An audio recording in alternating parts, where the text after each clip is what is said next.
Tanaman hijau yang ditanam di dalam rumah bukan sahaja mampu menjadikan pelengkap dekorasi, malah dapat mengurangkan tekanan kepada yang gemar berasimilasi dengan tumbuhan. Sering memuat naik video di laman media sosialnya, Muhammad Syafiq Azman mengakui minat mendalamnya terhadap tanaman membuatkan dia mendekorasi pangsapurinya dengan tema pilihan.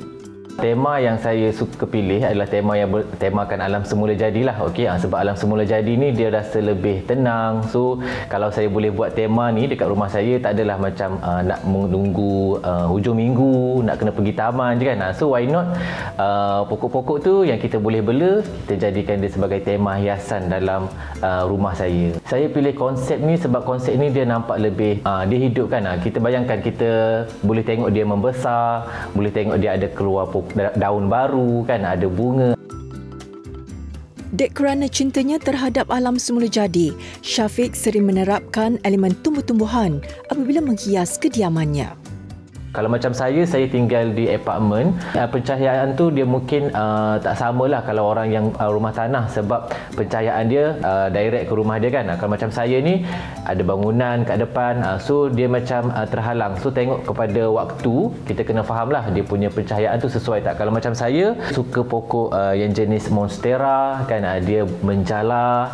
Kalau yang jenis panjang nampak cantik lah kan. Ada juga pokok-pokok yang jenis macam alocasia. Okey, so itu beberapa pilihan yang saya rasa sesuai dengan saya punya environment.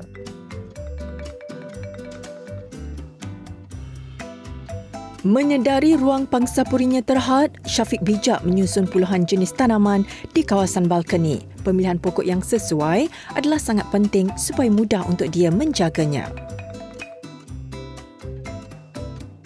Kalau pokok dekat luar, biasanya saya suka tanam pokok yang jenis berdaun saja. Dulu minat sebenarnya pokok yang jenis berbunga macam orkid, tapi dia tak sesuai dengan apartmen saya sebab satu lagi tak sesuai juga dengan saya punya masa saya sebagai orang yang berkerjaya kan. So kalau tanam pokok yang jenis berbunga ni, dia perlu komitmen sikit lah.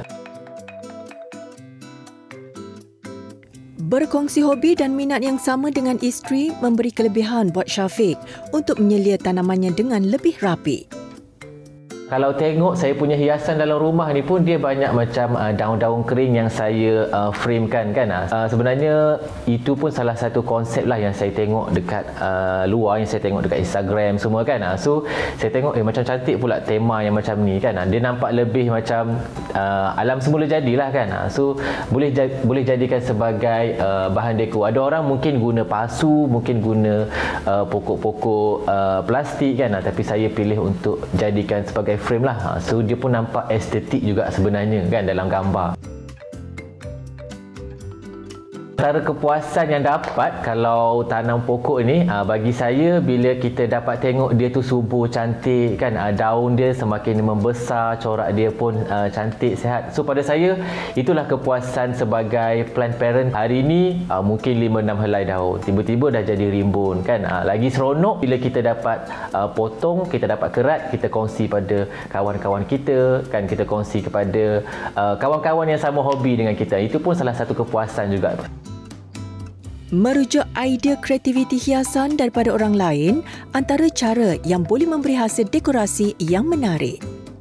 Sekarang saya akan tunjukkanlah sedikit tips untuk mereka yang mungkin nak tanam pokok tapi duduk dekat kondominium ataupun apartmen, tak suka nak bermain dengan tanah kan. So teknik yang saya nak tunjukkan dekat sini, kita boleh guna teknik menggunakan leka ball sahaja. Contohnya kita tengok dekat sini yang jenis philodendron ni, dia ada akar dekat sini kan. So kita potong di bahagian belakang akar. Alright, kita cuma masukkan sahaja dalam balang kaca ke. Okey, saya sebenarnya suka juga konsep ni sebab sesuai juga untuk pemula kan. Okey, so ini leka ball. Okey, leka ball boleh dapatkan dekat nursery ke, okey, ataupun beli online pun tak ada masalah. So kita masukkan saja leka ball. Make sure pastikan kita punya akar tadi sentuh, okey, tenggelam dalam leka ball tu sampai penuh lah. Okey, cukuplah setakat itu. Akar dia tutup dengan leka ball. Okey, so nampak So kalau macam ni kita just siram saja. Kita siram tak perlu penuh tau air. Kita siram bagi bawah sini saja. So 2 ke 3 inci sudah memadai. Okey. Inilah hasilnya. Okey, sangat mudah dan semua orang boleh buat. Selamat mencuba.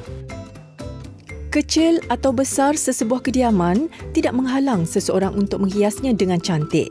Kita hanya perlu kreatif dan tumbuh-tumbuhan adalah salah satu unsur yang menarik untuk dijadikan sebagai elemen penambah seri.